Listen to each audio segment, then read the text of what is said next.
Yes, welcome back to the show. This is a Mazzy show, and this is where we talk about diversity. And in the studio with us is a very fun, entertaining guest, Douglas Wolfe. Welcome to the show. Douglas plays a very interesting instrument. Tell us a little bit about the instrument that you play and how you got started.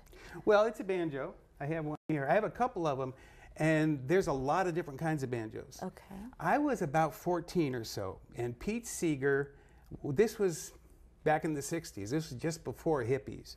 And Pete Seeger had his own TV show, and I just loved it. I played guitar a little bit then, and I was able to get a banjo. That's not that easy to do. But that's really when I got started, and I just wanted to follow his example. He led me to, among other people, he led me to be exposed to the music of all kinds of different cultures. Okay. And that's something that stuck with me, and I built on it my whole life. So how did you end up just being stuck on the banjo specifically? Obviously, you've played other instruments like the guitar, and you still do. Yeah. So how did you fall in love with the banjo that much? It's just the sound of it. It does something that no other instrument will do. Okay. So what's the cultural value of it? What kind of cultures play the banjo? Well, that was quite a revelation.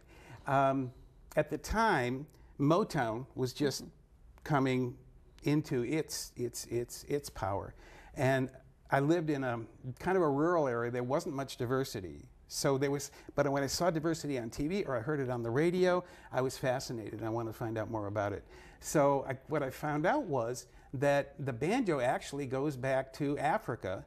We have writings and actually even pictures from the 17th century that mention that the enslaved Africans. They had this instrument, and it wasn't a violin, and it wasn't a piano. And they called it banjar or banchar or something like that. Okay. Do you have the picture? We do have the picture up, and we'll definitely show it. So it turns out, of course, they couldn't bring their instruments over with them. But it turns out it's not that difficult to make something like a banjo. If you have a pumpkin or a shell or something like that, and a stick and some wire, you can make them, and that's what they did. Oh, wow. So that music goes way back to before the days of independence. Okay. And in that sense, it's as old as any tradition in America. Wow. Because it's as old as slavery. Right. And it's been developing. It's been through lots of metamorphoses, lots of changes. Some people know a song like bluegrass songs, or the Jed Clampett song, the Beverly Hillbillies song. What's the other one? Deliverance. Well, that's one way of playing the banjo, but there's a whole lot of others. Okay. So if people want to come and hear you play the banjo, where can they find you, or where do you play? I'm not really doing any public, I don't have anything booked at the moment. Okay. Thanks for asking. Sometimes I'll do charitable events, but I don't have anything on the schedule right now. Okay. There's one time I got invited to be in a parade in San Francisco. It was, I think, the St. Patrick's Day parade. Okay. No, it was Columbus Day parade. And the banjo can be pretty loud, so I was on the parade. I was outside. It was just me, and it was loud enough, and it was really fun to be invited to be part of the parade. Right. Then the next year, I didn't get invited, but I went anyway. So that's what I found out. It's really fun to be invited to come and play, and it's even more fun when you're not invited. Oh, it's been more fun when you're invited. Is it an easy instrument to play?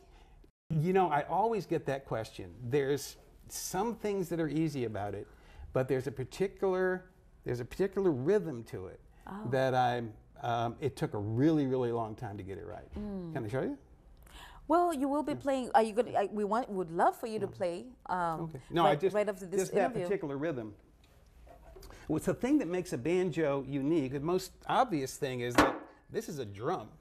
So it's made out of skin. Okay. But what really makes the sound happen is this little short string right here. Now on a guitar, the string closest to the player would be the lowest pitch string, but in this case it's the highest. So it goes. So that gives you this. So I'm going to use my finger and my thumb.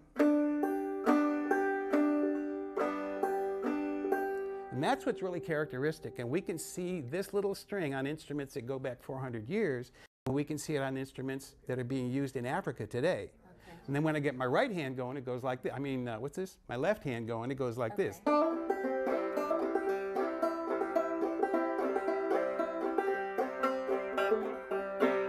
So you see that tick-a-boom, diggy-doom, diggy-doom, diggy-doom, diggy-doom? Right. Yeah, that's what took a long time. Okay. I was thinking that was a mic, actually. I mic. didn't realize it was part of the banjo. Yeah, yeah, yeah.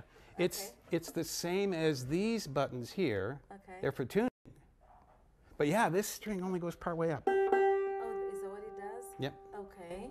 So is there anything that, as we wind down this interview, so you can play a song, a full song, I'm sure everybody's looking forward to hearing you play.